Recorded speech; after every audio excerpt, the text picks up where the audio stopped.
Hi friends, ഇന്ത്യയിലെ leading വാഹന നിർമ്മാതാക്കളായ Tata Motors, Ashok Leyland, Mahindra and Mahindra ഈ മൂന്ന് കമ്പനികളുടെ സ്റ്റോക്കിനെ താരതമ്യം ചെയ്തുകൊണ്ടുള്ള ഒരു വീഡിയോ ആണ് ഇവിടെ ചെയ്യാൻ ഉദ്ദേശിക്കുന്നത്. അപ്പോൾ ഈ വീഡിയോയിൽ ഞാൻ ഏറ്റവും അവസാനം, അതായത് ഇതിൽ ഏത് സ്റ്റോക്കാണ് നമുക്ക് ഇൻവെസ്റ്റ്മെൻറ്റിന് അനുയോജ്യമായിട്ടുള്ളത് എന്ന് പറയാൻ ശ്രമിക്കുന്നുണ്ട്. അപ്പോൾ ഈ വീഡിയോ അവസാനം വരെ കാണാൻ ശ്രമിക്കുക. ഇപ്പോൾ R4iയിലേക്ക് എല്ലാവർക്കും ഒരിക്കൽ കൂടി സ്വാഗതം.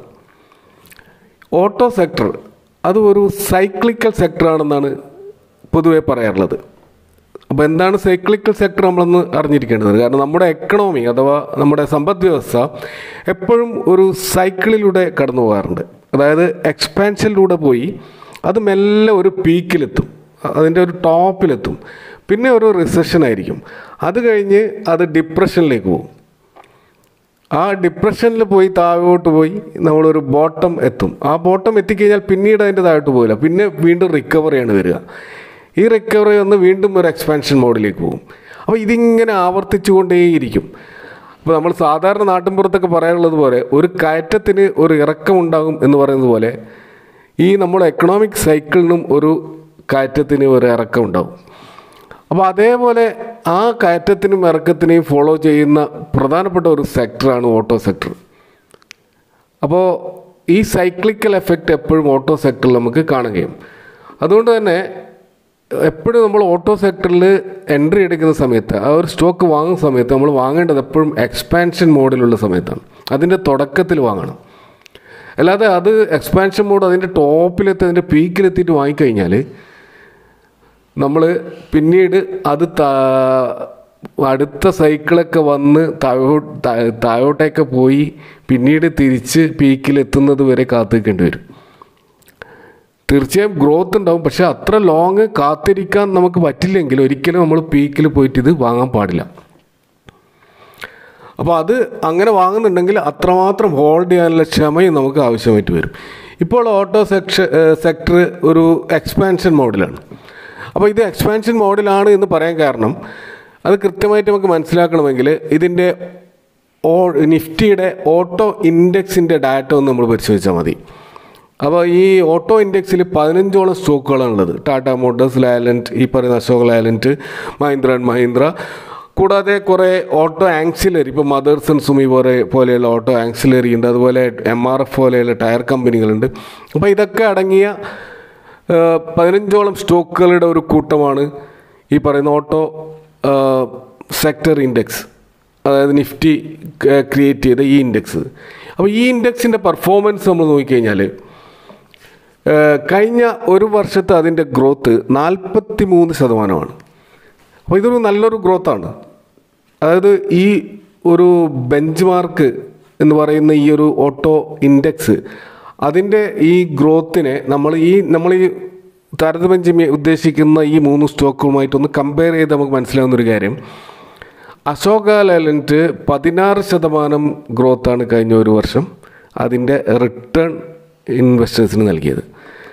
ഇനി മഹീന്ദ്ര ആൻഡ് മഹീന്ദ്ര നോക്കുകയാണെങ്കിൽ അത് 19% റിട്ടേണാണ് നൽകിയത്. എന്നാൽ ടാറ്റ മോട്ടോഴ്സിൻ്റെ റിട്ടേൺ 95% ആണ്. അപ്പോൾ അതിൻ്റെ ബെഞ്ച് മാർക്കിൻ്റെ ഗ്രോത്ത് 43%. അതിനെ വലിയ തോതിൽ, അതായത് അതിൻ്റെ നേരെ ഡബിളായിട്ടാണ് റിട്ടേൺ ഈ ടാറ്റ മോട്ടോഴ്സ് നൽകിയിട്ടുള്ളത്. ഇനി നമ്മൾ കുറച്ചുകൂടി ബാക്കോട്ട് പോയിട്ട് ഒരു 5 വർഷത്തെ റിട്ടേൺ നോക്കുകയാണെങ്കിൽ 126% റിട്ടേണാണ് മൊത്തത്തിലുള്ള ഓട്ടോ സെക്ടറിൽ ഉണ്ടായിട്ടുള്ള റിട്ടേൺ, 5 വർഷത്തെ റിട്ടേൺ. അപ്പോൾ ആ ഒരു 5 വർഷത്തെ റിട്ടേൺ ഈ പറയുന്ന ഈ മൂന്ന് സ്റ്റോക്കുകൾ നമ്മൾ അപ്ലൈ ചെയ്താൽ അശോക ലേലൻഡിൽ 108% റിട്ടേണാണ് കാണാൻ കഴിയുക. മഹീന്ദ്ര ആൻഡ് മഹീന്ദ്രയിൽ 138% റിട്ടേണും, എന്നാൽ ടാറ്റ മോട്ടോഴ്സിൽ 385% റിട്ടേണാണ് കാണാൻ കഴിയുക. അപ്പോൾ ബെഞ്ച് മാർക്കിനെ 2 മടങ്ങ് ബീറ്റ് ചെയ്തുകൊണ്ടാണ് ടാറ്റ മോട്ടോഴ്സ് നൽകുന്നത്. അശോക ലേലൻഡിന് ബെഞ്ച് മാർക്കിനെ ബീറ്റ് ചെയ്യാൻ പറ്റിയിട്ടില്ല, കാരണം 126 എത്തിയില്ല, 108 വരെ എത്തിയിട്ടുള്ളൂ. എന്നാൽ മഹീന്ദ്ര ആൻഡ് മഹീന്ദ്രക്ക് 138 വരെ പോകാൻ കഴിഞ്ഞു. നേരിയ തോതിലാണെങ്കിലും അത് ബെഞ്ച് മാർക്കിനെ ബീറ്റ് ചെയ്തു. ഇനി നമ്മൾ കുറച്ചുകൂടി ഒരു ലോങ്ങർ പീരീഡിലേക്ക് പോകും. ഒരു 10 വർഷത്തിൻ്റെ ഒരു CAGR റിട്ടേൺ നോക്കുകയാണെങ്കിൽ ഈ സ്റ്റോക്ക് പ്രൈസിൻ്റെ ആ ഒരു CAGR റിട്ടേൺ നോക്കിയാൽ വ്യത്യസ്തമായൊരു ചിത്രമാണ് നമുക്ക് കിട്ടുക. ഇവിടെ Mahindra and Mahindra 14% CAGR return ആണ്. അതായത് ഓരോ വർഷവും വളരുന്നത് 14% വെച്ചിട്ടാണ്. എന്നാൽ ടാറ്റ മോട്ടോഴ്സ് വളരുന്നത് 10% വെച്ച് മാത്രമാണ്. എന്നാൽ ഇവിടെ എല്ലാവരും അത്ഭുതപ്പെടുന്നത് അശോക ലേലൻഡിൻ്റെ CAGR റിട്ടേൺ 27% ആണ്. അപ്പോൾ ലോങ് റണ്ണിൽ അശോക ലേലൻഡ് നല്ല റിട്ടേൺ നൽകിയിട്ടുണ്ട് എന്ന് നമുക്ക് മനസ്സിലാക്കാൻ കഴിയും. എന്നാൽ കഴിഞ്ഞ ഒരു വർഷത്തെ അല്ലെങ്കിൽ കഴിഞ്ഞ 4 ക്വാർട്ടേഴ്സിൻ്റെ സെയിൽസ്, നമ്മളിപ്പോൾ ഇവിടെ ഇത്രയേറെ പറഞ്ഞത് റിട്ടേണിനെ കുറിച്ചാണ് അല്ലെങ്കിൽ സ്റ്റോക്ക് പ്രൈസിൻ്റെ മൂവ്മെൻറ്റിനെ കുറിച്ചാണ്. ഇത് നമ്മൾ കമ്പനിയുടെ ആക്ച്വൽ സെയിൽസ് എത്ര നടക്കുന്നുണ്ട്, അതിലെന്തെങ്കിലും ഇമ്പ്രൂവ്മെൻറ്റ്, അതിൽ ഏത് കമ്പനിയാണ് കൂടുതൽ നന്നായിട്ട് പെർഫോം ചെയ്യുന്നതെന്ന് നോക്കാം. അപ്പോൾ ഇവിടെ നമുക്ക് കഴിഞ്ഞ 4 ക്വാർട്ടറിലുള്ള, അതായത് ഏകദേശം ഒരു വർഷത്തെ അല്ലെങ്കിൽ 12 മാസത്തെ ആ ഒരു ഗ്രോത്ത് നോക്കുകയാണെങ്കിൽ ടാറ്റ മോട്ടോഴ്സിൽ 32.95% ഗ്രോത്ത് കാണാം. അശോക് ലേലൻഡിൽ 29.04% സെയിൽസ് ഗ്രോത്ത് ഉണ്ട്. മഹീന്ദ്ര ആൻഡ് മഹീന്ദ്രയിൽ 21.88% സെയിൽസ് ഗ്രോത്ത് ഉണ്ട്. അപ്പോൾ ഇവിടെയും ടാറ്റ മോട്ടോഴ്സിൻ്റെ സെയിൽസാണ് ഏറ്റവും കൂടുതലായിട്ട് കാണാൻ കഴിയുന്നത്. അശോക് ലേലൻഡ് തൊട്ടടുത്ത് തന്നെ ഉണ്ട് 29.04. അതേപോലെ മഹീന്ദ്ര ആൻഡ് മഹീന്ദ്ര 21. ഏതായാലും ഈ 3 സ്റ്റോക്കുകളും 20% മുകളിൽ അതിൻ്റെ സെയിൽസ് ഗ്രോത്ത് കാണിക്കുന്നുണ്ട്. ഇനി പ്രോഫിറ്റ് ഗ്രോത്ത് നോക്കുകയാണെങ്കിൽ ടാറ്റ മോട്ടോഴ്സിൻ്റെ പ്രോഫിറ്റ് ഗ്രോത്ത് 268.73%. അശോക ലേലൻഡിൻ്റെത് 562.62% ബമ്പൻ പ്രോഫിറ്റ് ഗ്രോത്താണ് കാണാൻ കഴിയുന്നത്. മഹീന്ദ്ര ആൻഡ് മഹീന്ദ്രയിൽ അത് വളരെ കുറവാണ്, 29.31 മാത്രമേ കാണാൻ കഴിയുള്ളൂ. അപ്പോൾ ഇവിടെ ഒരു ഹൈ ഗ്രോത്ത് പൊട്ടൻഷ്യൽ കാണിച്ചിട്ടുള്ള ടാറ്റ മോട്ടോഴ്സും അശോക ലേലൻഡ്, പ്രത്യേകിച്ച് അതിൻ്റെ പ്രോഫിറ്റിൽ വൻ കുതിപ്പാണ് നമുക്ക് കാണാൻ കഴിയുന്നത്. ഇനി നമുക്ക് ഈ ഒരു സെയിൽസും പ്രോഫിറ്റും കഴിഞ്ഞ 5 വർഷത്തെ ഒരു ടൈം ഫ്രെയിമിൽ നോക്കുകയാണെങ്കിൽ ടാറ്റ മോട്ടോഴ്സിൻ്റെ സെയിൽസ് വെറും 3.48 മാത്രമാണെന്ന് കാണാം. അപ്പോൾ അതിൻ്റെ അർത്ഥം ഈ ടാറ്റ മോട്ടോഴ്സിൻ്റെ സെയിൽസ് വർദ്ധിച്ചത് ഈ അടുത്ത കാലത്ത് മാത്രമാണ്. അശോക ലേലൻഡ് നോക്കുകയാണെങ്കിൽ 7.37, കുറച്ചുകൂടി ബെറ്ററാണ്. ടാറ്റ മോട്ടോഴ്സിനെക്കാട്ടിയും 5 വർഷത്തെ സെയിൽസ് ഗ്രോത്ത് നോക്കുകയാണെങ്കിൽ അശോക ലേലൻഡാണ് നന്നായിട്ട് പെർഫോം ചെയ്തതെന്ന് കാണാം. ഇനി മഹീന്ദ്ര ആൻഡ് മഹീന്ദ്രയുടേത് അതും ഏകദേശം അശോക ലേലൻഡിനും അടുത്ത് വെക്കുന്നു. ടാറ്റ മോട്ടോഴ്സിനെയും ബീറ്റ് ചെയ്തുകൊണ്ട് 5.66 എന്ന ഒരു ഫിഗറാണ് നമുക്കിവിടെ കാണാൻ കഴിയുന്നത്. ഇനി പ്രോഫിറ്റ് ഗ്രോത്ത് നോക്കുകയാണെങ്കിലും ടാറ്റ മോട്ടോഴ്സിൻ്റെ ഗ്രോത്ത് നെഗറ്റീവായിരുന്നു, -20.01% ആയിരുന്നു. അശോക് ലേലൻഡ് ഇത് -7.25% ആയിരുന്നു. എന്നാൽ ഇവിടെ എല്ലാവരും അത്ഭുതപ്പെടുത്തിക്കൊണ്ട് മഹീന്ദ്ര ആൻഡ് മഹീന്ദ്രയുടേത് പോസിറ്റീവാണ്, 9.96 പ്രോഫിറ്റ് ഗ്രോത്താണ് നമുക്ക് ഇവിടെ കാണാൻ കഴിയുക. അപ്പോൾ ഈ 3 സ്റ്റോക്കുകളും എടുത്താൽ സമ്മിശ്രമായിട്ടുള്ളൊരു സ്റ്റോറിയാണ് നമുക്ക് കാണാൻ കഴിയുന്നത്. അതായത് കഴിഞ്ഞ ഒരു വർഷത്തെ 2 വർഷത്തെ ഗ്രോത്ത് ഈ അശോക ലേലൻഡിലും ടാറ്റ മോട്ടോഴ്സിലും കാണാൻ കഴിയുമെങ്കിലും ലോങ് ടേം നോക്കുമ്പോൾ മഹീന്ദ്ര ആൻഡ് മഹീന്ദ്രയിൽ ഒരു സ്റ്റേബിളായിട്ടുള്ള റിട്ടേൺ വരുന്നത് കാണാം. അടുത്തതായി ഈ 3 കമ്പനികളുടെയും ഡെപ്റ്റ് ടു ഇക്വിറ്റി റേഷ്യോ നമ്മളൊന്ന് താരതമ്യം ചെയ്ത് നോക്കിയാൽ, കാരണം ഡെപ്റ്റ് ടു ഇക്വിറ്റി റേഷ്യോ നമുക്ക് ഈ കമ്പനികൾക്ക് എത്രമാത്രം കടബാധ്യത ഉണ്ട് എന്ന് നമ്മൾക്ക് ഒരു സൂചന നൽകുന്ന ഒരു റേഷ്യോ ആണ്. അതായത് അതിൻ്റെ ഈക്വിറ്റിയുമായിട്ട് താരതമ്യം ചെയ്യുമ്പോൾ എത്രമാത്രം കടം അധികമുണ്ട് എന്ന് സൂചിപ്പിക്കുന്ന ഒരു റേഷ്യോ ആണ് ഡെപ്റ്റ് ടു ഇക്വിറ്റി റേഷ്യോ. അപ്പോൾ അത് നോക്കുമ്പോൾ ടാറ്റ മോട്ടോഴ്സിൻ്റെത് 2.38 ആണ്, ഒന്നിൽ കൂടുതലാണ്. ഒന്നിൽ കൂടുതൽ എന്ന് പറയുമ്പോൾ അത് നല്ല കടമാണ്. ഒന്നിൽ താഴെ ആയിരിക്കണം എപ്പോഴും കടം, ഒരു 0.5ലും താഴെയാണ് ഏറ്റവും നല്ലത്. അപ്പോൾ ഇവിടെ ഒന്നിൽ കൂടുതലുള്ളത് നല്ല കടം. അശോക ലേലൻഡ് 3.87 ആണ്. ടാറ്റ മോട്ടോഴ്സിനേക്കാളും കടബാധ്യത ഉള്ളത് അശോക് ലേലൻഡിനാണെന്ന് മനസ്സിലാക്കാം. ഇനി മഹീന്ദ്ര ആൻഡ് മഹീന്ദ്രയുടേതും കടമുണ്ട്, പക്ഷെ അത് 1.65 മാത്രമേ കാണുന്നുള്ളൂ. അപ്പോൾ താരതമ്യേന ഒരു ഡെപ്റ്റ് ഇക്വിറ്റി നല്ല റേഷ്യോ കാണിക്കുന്നത് മഹീന്ദ്ര ആൻഡ് മഹീന്ദ്രയാണ്. അപ്പോൾ ഈ 3 സ്റ്റോക്കുകളുടെയും ഒരു ഫ്യൂച്ചർ സാധ്യത നോക്കുകയാണെങ്കിൽ വളരെ പ്രോമിസിംഗ് ആണ്. 3ൻ്റെ ബിസിനസ് മോഡൽ നല്ലതാണ്. അതിൻ്റെ ബ്രൈറ്റ് ഫ്യൂച്ചർ തന്നെയാണ് 3 കമ്പനികൾക്കും ഉള്ളത്. എന്നാൽ അത് നമ്മൾ കുറച്ചുകൂടി ഇതിൽ ബെറ്ററായിട്ടുള്ള ഒരു സ്റ്റോക്ക് ഏതാണെന്ന് നമ്മൾ പരിശോധിക്കുമ്പോൾ നമ്മൾ ഓരോ കമ്പനിയുടെ ഒരു ബിസിനസ് മോഡൽ ചെറുങ്ങനെ മനസ്സിലാക്കി കഴിഞ്ഞാൽ, ഇപ്പോൾ ടാറ്റ മോട്ടോഴ്സിൻ്റേത് 75% അവരുടെ മാർക്കറ്റ് ഷെയർ ഇലക്ട്രിക് വെഹിക്കിൾ മാർക്കറ്റിലാണ്. ടാറ്റയുടെ കമേഴ്ഷ്യൽ വെഹിക്കിൾസ് മാർക്കറ്റിൽ 42% മാർക്കറ്റ് ഷെയറും ഉണ്ട്. അപ്പോൾ ഈ ഇലക്ട്രിക് വെഹിക്കിൾ സെഗ്മെൻറ്റിൽ, പ്രത്യേകിച്ച് അതിൻ്റെ പാസഞ്ചർ ഇലക്ട്രിക് വെഹിക്കിൾ സെഗ്മെൻറ്റിൽ ടാറ്റ മോട്ടോഴ്സ് അതിഭയങ്കരമായിട്ട് മുന്നേറിയ ഒരു സ്റ്റോക്കാണ്. 75% മാർക്കറ്റ് ഷെയറാണ് ഉള്ളത് എന്ന് പറയുമ്പോൾ തന്നെ അതിൻ്റെ ആ ഒരു മാർക്കറ്റ് ഷെയറിൻ്റെ ഒരു വലിപ്പം നമുക്ക് മനസ്സിലാക്കാൻ കഴിയും. കൂടാതെ അവരുടേതായ ഒരു ഇക്കോ സിസ്റ്റം തന്നെ അവർ ക്രിയേറ്റ് ചെയ്തു. അതായത് ടാറ്റ ടെക്, ടാറ്റ എലക്സി, ടാറ്റ പവർ, ഇങ്ങനെയുള്ള ഇതിനെ സപ്പോർട്ടിംഗ് ആയിട്ടുള്ള സിസ്റ്റം കൂടി അവർ കൊണ്ടുവന്നു. ടാറ്റ പവറാണ് ഈ ചാർജിങ് സ്റ്റേഷൻ ഇന്ത്യയിൽ അങ്ങോളം ഇങ്ങോളം നിർമ്മിച്ചുകൊണ്ട് ഇതിനെ സപ്പോർട്ട് ചെയ്യുന്നത്. അപ്പോൾ ഇങ്ങനെ മൊത്തത്തിൽ ടാറ്റ മോട്ടോഴ്സ് ഈ രംഗത്ത് നന്നായിട്ട് മുന്നേറിയിട്ടുണ്ട്. കൂടാതെ ഈ ടാറ്റ മോട്ടോഴ്സ് അതിൻ്റെ ലോസിൽ നിന്നും പ്രോഫിറ്റിലേക്ക് വന്നുകൊണ്ടിരിക്കുകയുമാണ്. അതൊരു ടേൺ അറൗണ്ട് സ്റ്റോക്കായിട്ട് മാറിക്കൊണ്ടിരിക്കുകയാണ്. കുറേ കാലം അണ്ടർ പെർഫോം ചെയ്ത ഒരു സ്റ്റോക്കായിരുന്നു ടാറ്റ. പ്രത്യേകിച്ച് അതിൻ്റെ ഇൻ്റർനാഷണൽ ബിസിനസ്, പ്രത്യേകിച്ച് ജാഗ്വാർ ലാൻഡ് റോവറുമായി ബന്ധപ്പെട്ടിട്ടുള്ള അവരുടെ ബിസിനസ് വൻ തകർച്ചയിലായിരുന്നു. അപ്പോൾ അത് റിക്കവർ ചെയ്തുകൊണ്ടിരിക്കുന്ന ഒരു ഘട്ടത്തിലാണ് ഇപ്പോൾ ടാറ്റ മുന്നേറിക്കൊണ്ടിരിക്കുന്നത്. അതുകൊണ്ട് തന്നെയാണ് ടാറ്റയുടെ സ്റ്റോക്കിൽ അതിൻ്റെ റിട്ടേൺ ഇത്രയധികം ഭയാനകമായ രീതിയിൽ വളരാനുള്ള കാരണം.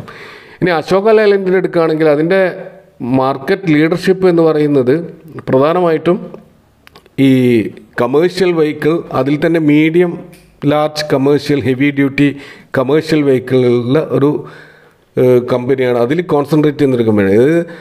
അപ്പോൾ ഇവർ ലോകത്തിലെ തന്നെ 4ാമത്തെ ഏറ്റവും വലിയ ബസ് നിർമ്മാതാക്കളാണ്.